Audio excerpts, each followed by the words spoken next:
Hello, you wonderful people, and welcome to another episode of Not Too Comic Book. This being a show where I talk about TV shows that are adaptations of comic books. For today's episode, I'm going to talk about the season premiere of Agents of S.H.I.E.L.D. So a lot of stuff kind of hit me in the face because I actually forgot about a few things. Like, for instance, Coulson is no longer the director. I completely forgot about that being the thing that kind of came up at the end of season 3. But in this episode, I'm going to get to certain things in a little bit. But first of all, let's talk about the fact is the team is in a little disarray. Basically, the team is broken up in different sections. We have Mac and Coulson working together, obviously built around a different team. Because basically, everyone's off in different sections. No one's working together. No, like a direct team. It seems like they don't even see each other anymore because like Coulson and Mac were off for about 6 weeks before they came back, and it's like Fitz and Simmons haven't probably talked or seen them since. May's basically leading a team that she's training and stuff like that, but Fitz and Simmons still doing the whole lab situation, but it seems like rather than, the main thing has always been just them kind of in the lab. The lab was a lot quieter because there's a lot less people there, but it seems like now there's a lot more people who participate in the lab. And throughout the episode, we kept getting references to the new director, but we never actually got to see who they are. So I'm very curious. Because someone had brought up the fact is they were like, oh, I don't want it to be Talbot. Well, if the way things are being run, I don't think it's Talbot because I don't think he would run. Because I feel like if it was Talbot, they would have went ahead and showed you. So, but people had their complaints. They're like, oh, I don't want it to be Talbot. So I'm very curious to see who this new director is, because it was that director's decision to break up the team for whatever specific reason. Like Coulson's team was like the A team. They ran things. They kept things going. They got results. I mean, well, not always, but I guess that was a problem, was because the way they handled a lot of stuff in the past. That's why this director broke up Coulson's team. Because you have like Gemma is kind of like close to his inner circle. Like she got a promotion and she's kind of like not necessarily his right-hand gal, but kind of like someone he confides in and trusts, which has kind of gained her some resentment, specifically from May, because May's like, how can you work with this guy? You got a higher position. And like, I have to ask you before I can do something. That's like, if I had to ask Coulson, that's fine, because he was, the boss. He was director. But it's like this whole, like, basically the card situation, the color card situation, like May's red and she's orange, yet she's like, oh, since I'm red, shouldn't that be higher than your positions? But she's like, oh, well, orange is like a contrast of, it's a combination of yellow and red. So like it seemed like Gemma was still the same Gemma, but you see May kind of resenting her a little bit because it's like no one else is kind of essentially, in layman's term, kissing the director's ass as much as she is. And that's kind of how May's presenting it. It's like,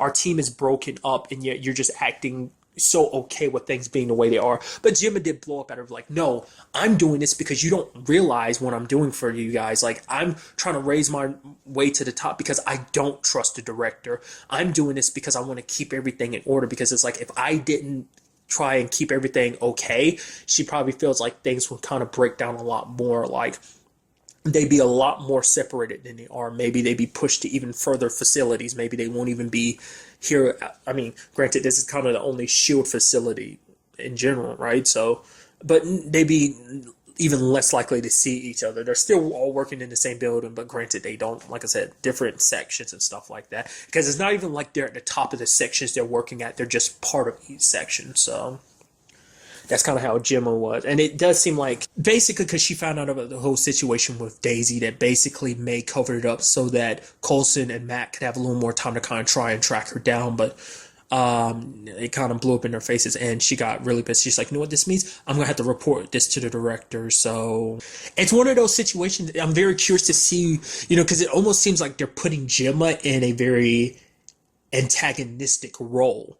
Like, it does seem like she's still the same Gemma. She is trying for everyone's sake, but at the same time, it puts her at odds with the team. Because it did make me wonder, like, when Mac and Coulson were going after Daisy, like, I was like, oh, why didn't they tell Fitz or Gemma? I was like, they're like, oh, it's top secret. I mean, it's like, because even the director didn't know that's what they were doing, because May tried to give them a head start. But then now, when that all happened, it made sense. I was like, That's why, because they know they can't necessarily trust Gemma, because it's like anything she finds out, she's going to report to him. Like I said, she has the best of intentions, because it is like she is trying to keep everything in order. She's trying to keep balance there, make sure the director doesn't completely wreck everything they build. But she's kind of falling in line because she feels like if it wasn't for her, like things would be a lot worse type of thing. But it does seem like this new position, like you're trying to, fuse with the enemy. She's essentially going undercover, which is interesting. She's technically going undercover again, because that happened before when she was kind of undercover at Hydra.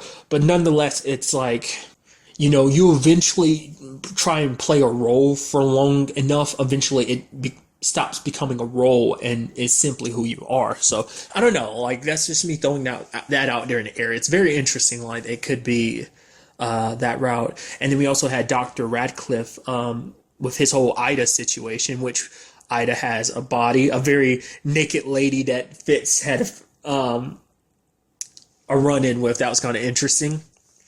And essentially, it's something he's done off the books, because basically he's not supposed to do any experiments without permission, because he could easily, get in trouble, particularly go to jail for it.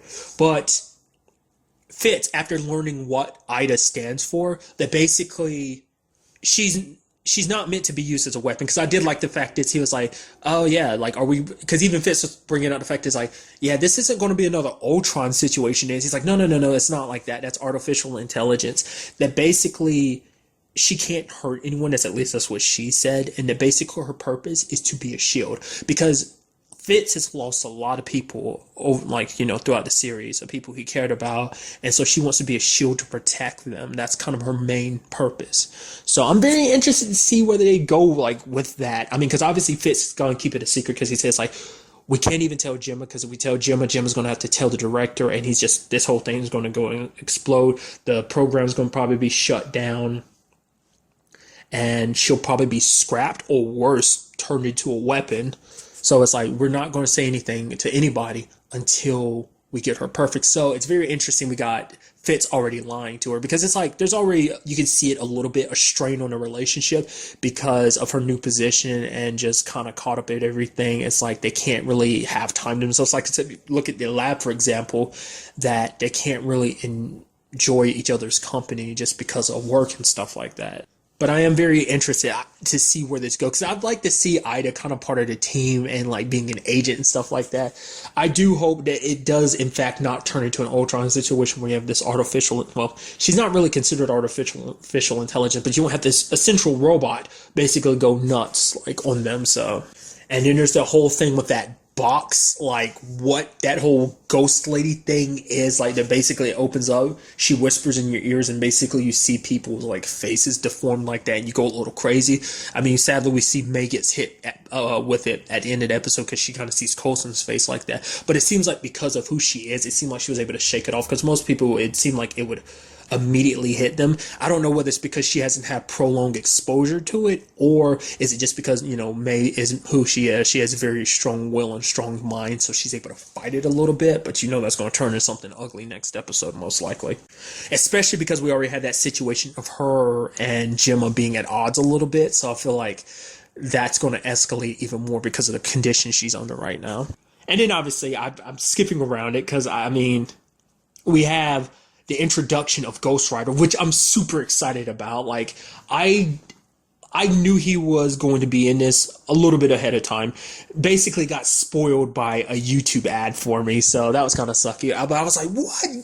It's cool that this is going to be his introduction in the MCU. I mean, granted, it is through the TV show, so meaning it won't ever be in a movie capacity. Like, he won't be connected to the movies, because obviously the TV show and the movies aren't connected. I already know that's a thing on its own that a lot of people have complaints about, but still, I like the fact is that he was introduced. I'm not actually shocked that he's on Agents of S.H.I.E.L.D, because originally, I'd heard, talks about making a Netflix show, the whole, Marvel's kind of killing it on the Netflix front with Daredevil and Jessica Jones. Yeah, I know people have their opinions about season 2, it's kind of split down in the middle, how people felt about it. But nonetheless, I feel like it's pretty positive on both shows fronts. So I'd heard that that was kind of a possible one, you know, that and Blade. So I was like, oh, that's kind of interesting. But it's kind of interesting that we kind of get him in this, because this is actually really my only experience with Ghost Rider other than this, like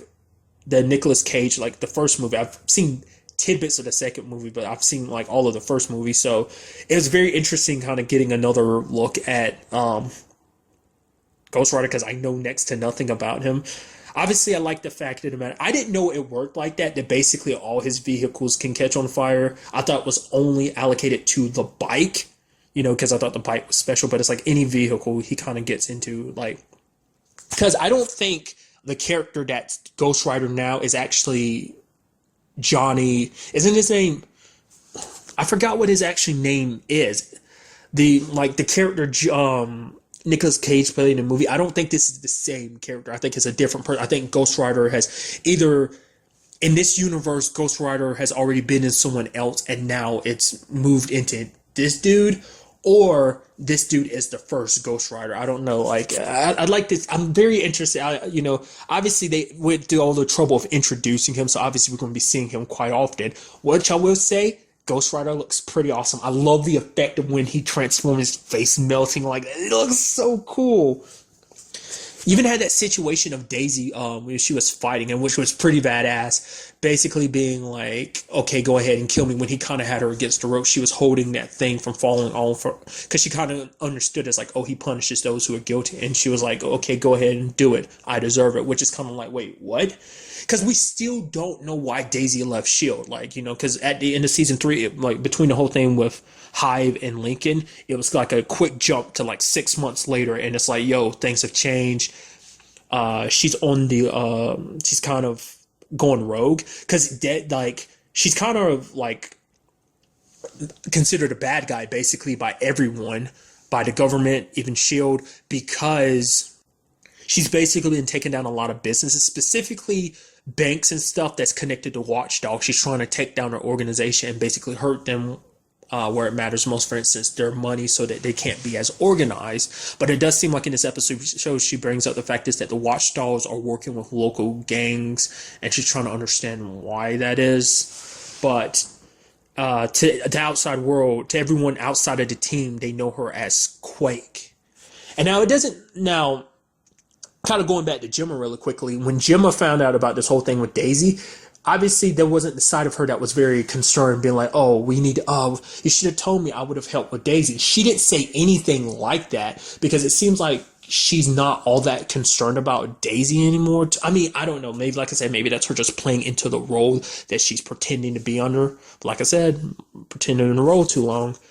But because it seems like the only ones that really care are May, Mac, and Coulson. I mean, we really don't know how Fitz feels about her. I feel like he'd be concerned, because he's always cared the most. I mean, not cared the most, but always cared about her. You know, definitely Mac's not going to give up on her because she's his partner.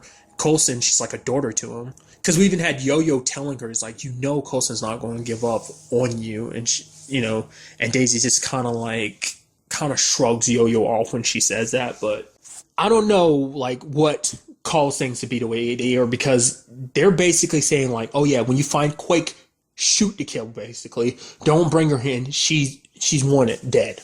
Like, don't even bother trying to bring her in alive. It's kind of the situation. And the fact of the matter is, Gemma knows that situation, but like I said, she still acted the way she did. So it's kind of like, it's honestly, it's kind of hard. Like, you kind of get where Gemma's coming from, but you also get where May's coming from, where it seems like Gemma's not her normal self. Like, I mean, we've always seen that kind of side of Gemma where it's like that innocent side of her, like that we kind of knew back in season 1, kind of died out because of all the like different times that they've been betrayed and stuff. Because she used to be obsessed with superpowers, thinking they were awesome and stuff like that. But then eventually she saw what basically Inhumans could be capable of, and she became scared of them. It was like, oh, they need to be eradicated, like almost to that point of being like, oh, they needed to be eradicated. She used to be so on their side. So we've seen that kind of darker side to Gemma's personality. So I mean, even the fact is that she even tried to kill Ward like during the first half of season 3, she tried to kill him because they were supposed to be working together, and she missed. Ended up killing that other dude that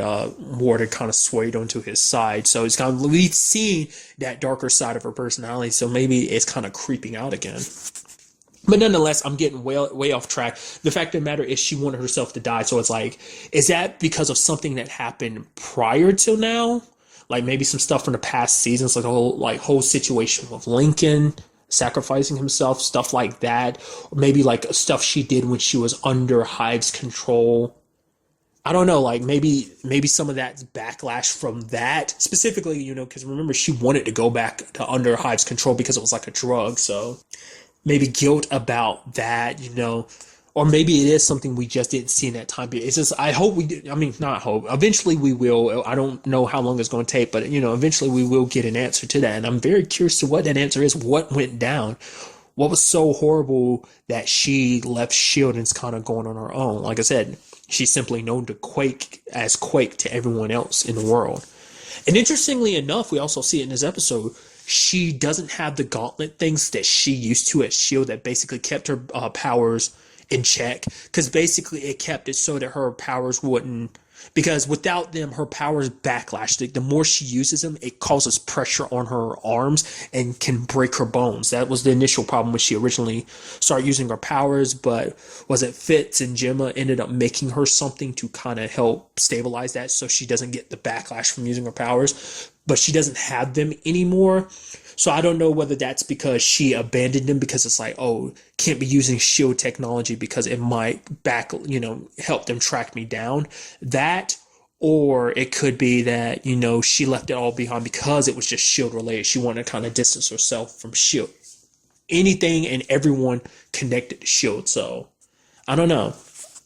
I'm very curious, to find that out more. It's very painful because you see like her arms like all mad bruised, broken bones. She had to get medicine from Yo-Yo, which is very nice to see. Yo-Yo, nice to see that little bit of flirtation between her and Mac. It's like we've been, we saw a little bit of that last season. It's like, we're kind of building upon that. Obviously, they're not working together, but Mac is there kind of like she has to do annual checkups with them just because she signed the accord from Civil War. So maybe that's what this is all connected to as well, too. Maybe that's one of the reasons. Like, that's kind of the only thing that can pop in my mind as to why Daisy would kind of be the way she is because of the Accords and stuff like that. Because being an Inhuman, she was treated differently. And since we're talking about Inhumans, what does,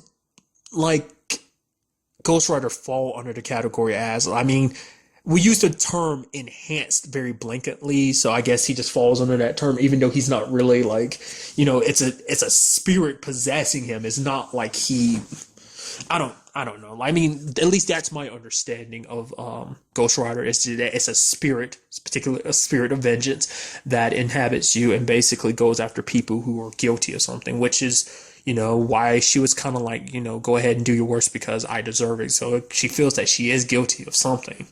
But it seemed like whatever it was, the writer didn't deem it like necessary to kill her. I kind of skimmed over it a little bit, but the fact of the matter is, this episode was pretty bloody in that regard too. Like, we saw him kill that dude, blood splattered on that guy's face, as well as hitting the wall of the door of the car. Then even Johnny had the guy chained up, was torturing him, beating him up to get information, and then when the information didn't pan out, drove a car, and only assumed squishing him with it. So it's just like I said, I'm not familiar with Ghost Rider, so that was seeing that side of him. It kind of was new to me because I don't even really remember the movie all that well because it's been a couple years since I've seen it. But it's I didn't know Ghost Rider worked like that. That was kind of interesting. He's very much a vigilante more than a hero. I bet that's kind of the point. He's only out for revenge, but it does seem like the writer's true form does have a brother. So, he does have someone he cares about, and it does seem like Daisy's going to be keeping an eye on him. So obviously we're going to see some paths crossing eventually. So I'm very curious to see where this season goes, with this whole situation of with the whole Ida situation, the new director, Ghost Rider, Daisy. It's all so fascinating. I'm just super excited, super happy to have Agents of S.H.I.E.L.D. back, and I just cannot wait to see where we go from here. But that's really all I want to talk about in this episode. Till the next time we meet, be happy, be safe, live life to the fullest, and enjoy it. Good day and goodbye.